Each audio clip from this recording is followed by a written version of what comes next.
నమస్తే, welcome to our channel. ప్రస్తుతం మనతో సీనియర్ జర్నలిస్ట్ దాము బాలాజీ గారు ఉన్నారు. వారితో మాట్లాడదాం. సార్ నమస్తే. సార్, చంద్రబాబుని తరిమేశాం అని బీఆర్ఎస్ నాయకులు చెప్తున్నారు సార్. అలాగే రేవంత్ రెడ్డి కూడా చంద్రబాబు నాయుడు గారి ఇష్యూ గురించి మాట్లాడుతున్నారు. అసలు తెలంగాణ రాజకీయాల్లో మళ్ళా చంద్రబాబు నాయుడిని కేంద్రంగా చేసి కేంద్రీకరిస్తున్నారు. ఎందుకని సార్ ఇప్పుడు చంద్రబాబు ఇష్యూ మళ్ళీ తెలంగాణ రాజకీయాల్లోకి వచ్చింది? ప్రధానంగా బీఆర్ఎస్ తెలంగాణ సెంటిమెంట్ మీదనే ప్రధాన బేస్ చేసుకుని రాజకీయాలు చేస్తుంది. గతంలో కూడా అదే చేస్తుంది.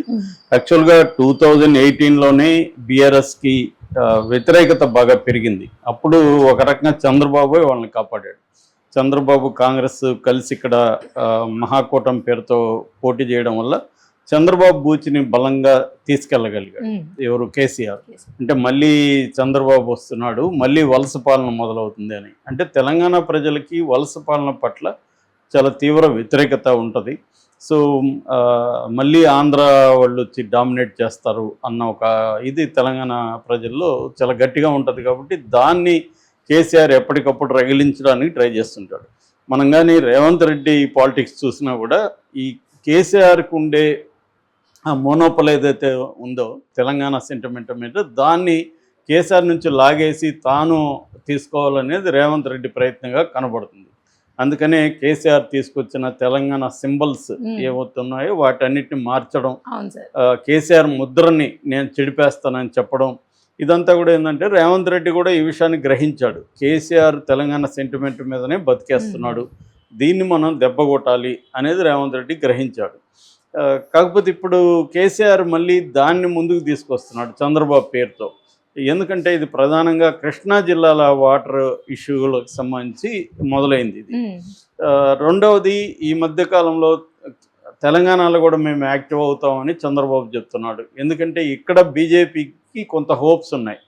బీజేపీ ఓటు బ్యాంకు మెల్లగా పెరుగుతుంది, సీట్లు కూడా పెరిగాయి. ఇప్పుడు ఎంపీ సీట్లు కూడా 8 ఈక్వల్గా కాంగ్రెస్ బీజేపీకి ఉన్నాయి.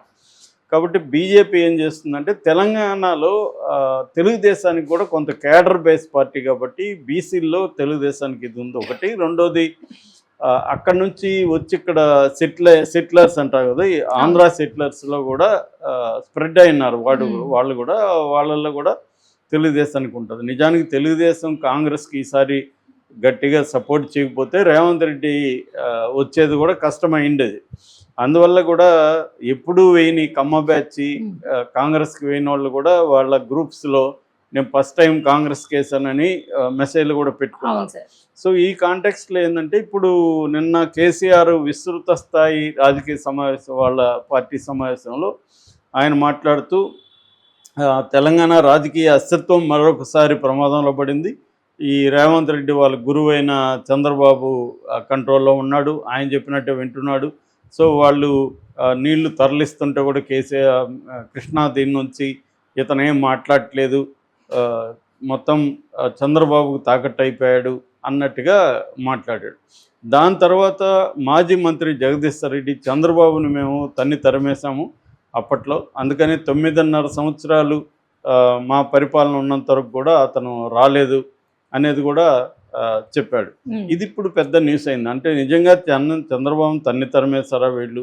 మామూలుగా అయితే చంద్రబాబు ఈ స్కామ్లో ఎప్పుడైతే ఇరుక్కున్నాడో, ఓటుకు నోటు స్కామ్లో, సో ఎమ్మెల్సీని కొనడానికి ట్రై చేయడం, అది పబ్లిక్ అయిపోవడం, అక్కడ నుంచి నిజంగా ఇంకొక 8 ఏళ్ళు హైదరాబాద్లో ఉండగలిగిన పరిస్థితి ఉన్నప్పటికీ, అట్లాగే అక్కడ ఏ రకమైన ఆఫీసులు ఏమీ లేనప్పటికీ ఉన్న పలానా వెళ్ళిపోవాల్సి. అంటే ఒక ఒప్పందం జరిగింది, ఈ కేసుని నేను ముందుకు తీసుకెళ్ళకూడదంటే చంద్రబాబు తెలంగాణలో పాలిటిక్స్ మానేసి వెళ్ళిపోవాలి అనేది కేసీఆర్ డిమాండ్ పెట్టినట్టు, వెంకయ్య నాయుడు ఆధ్వర్యంలో ఒక పంచాయతీ జరిగినట్టు చెప్తారు. అందుకని ఆయన పేరు దాంట్లో పెట్టలేదు. ఇప్పటికి కూడా రేవంత్ రెడ్డి పేరే ఉంది. ఆ కేసును కూడా వీళ్ళు గట్టిగా ముందుకు తీసుకెళ్ళారు. ఓన్లీ రేవంత్ రెడ్డిని మాత్రం కొద్ది రోజులు జైల్లో పెట్టారు తప్ప ముందుకు తీసుకెళ్ళలేదు. ఆ తర్వాత కూడా చంద్రబాబు కంట్రోల్లోనే రేవంత్ రెడ్డి ఉంటాడనేది ప్రతిసారి మాట్లాడుతున్నారు. రేవంత్ రెడ్డి కూడా ఎప్పుడు దాచుకోలేదు, ఆయనతో నేను కలిసి పనిచేశాను, కాకపోతే ఆయన నా గురువు కాదు సహచరుడు అని ఈయన అనేక సార్లు చెప్తుంటాడు. ఎన్ని చెప్పినా కూడా రేవంత్ రెడ్డికి చంద్రబాబు మధ్య ఒక రహస్య స్నేహం ఉంది అనేది తెలంగాణలో ప్రజలు కూడా నమ్ముతారు. కాకపోతే అది పెద్ద విషయంగా వాళ్ళు అనుకోలేదు, కాబట్టి ఆయన గెలిపించారు. ఇప్పుడు దాన్ని ముందుకు తీసుకొచ్చి ఆ, తెలంగాణ ప్రయోజనాల్ని తాకట్టు పెడుతున్నాడు రేవంత్ రెడ్డి చంద్రబాబుకి అన్న ఒక నెరేటివ్ని బీఆర్ఎస్ బలంగా తీసుకొస్తుంది. దీనికి నిన్న గట్టిగానే సమాధానం ఇచ్చాడు రేవంత్ రెడ్డి. ఆయన నిన్న అక్కడ నారాయణపేటలో మాట్లాడుతూ అసలు తెలంగాణ ప్రయోజనాల్ని తాకట్టు పెట్టిందే బీఆర్ఎస్. సో కృష్ణా జలాల్ని గతంలో కేసీఆర్ మన వైఎస్ఆర్ రాజశేఖర రెడ్డి ఉన్నప్పుడు పోతిరెడ్డి పార్క్ ద్వారా నీళ్ళు తీసుకోవడానికి కూడా వీళ్ళు సైలెంట్గా ఉన్నారు అప్పట్లో.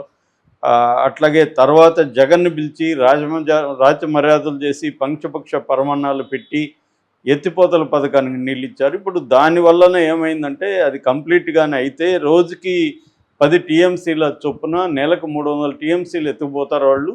సో ఇది చంద్రబాబుతో ఈ గొడవ రావడానికి కారణమే బీఆర్ఎస్ జగన్తో ఆ ఒప్పందం రహస్య ఒప్పందం తీసుకుని జగన్కి తరలించకపోతే చంద్రబాబు ఇప్పుడు నాకు చంద్రబాబు గొడవ ఉండేది కాదు.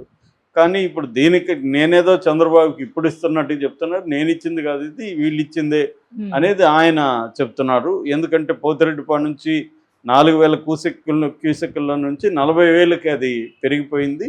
సో మన వాటర్ వాళ్ళు తీసుకెళ్తా ఉంటే వీళ్ళు దాన్ని అడ్డుకోలేదు, గతంలో అడ్డుకోలేదు, తర్వాత వీళ్ళే పిలిచి జగన్ని ఇచ్చేశారు అనేది చెప్తున్నాడు ఇక్కడ. దీనివల్ల ఏమైందంటే అక్కడ జగన్ బ్యాచ్కి ఆనందం ఇది. ఎందుకంటే జగన్ గట్టిగా పోరాడి తీసుకొచ్చాడు చూడు రేవంత్ రెడ్డి చెప్తున్నాడని వైసీపీ వాళ్ళు దీన్ని ప్రచారం, రేవంత్ రెడ్డి వీడియోలను వైసీపీ వాళ్ళే ప్రచారం చేసుకుంటున్నారు.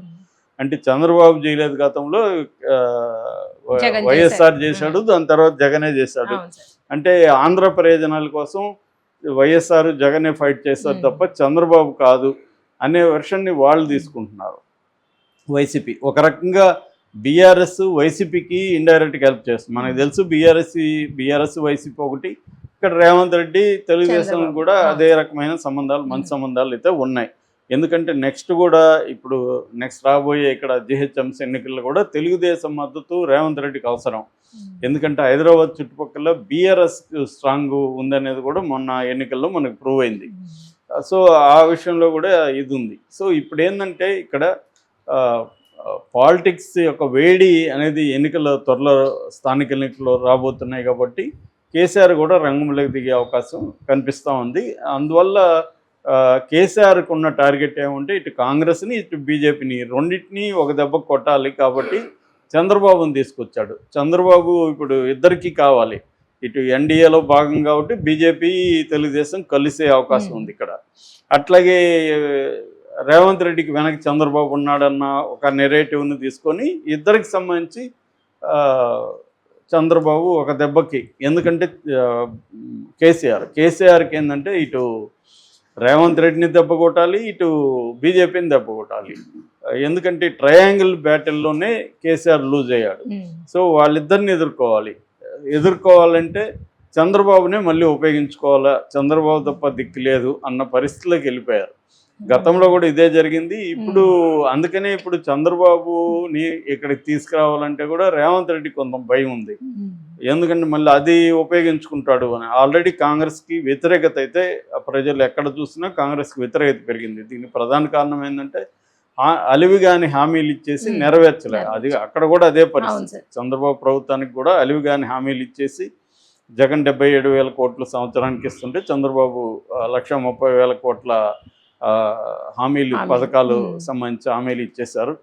అంత డబ్బులు ఉండే పరిస్థితి లేదు అక్కడ. సో అందువల్ల వ్యతిరేకత ఉంది. ఈ వ్యతిరేకతని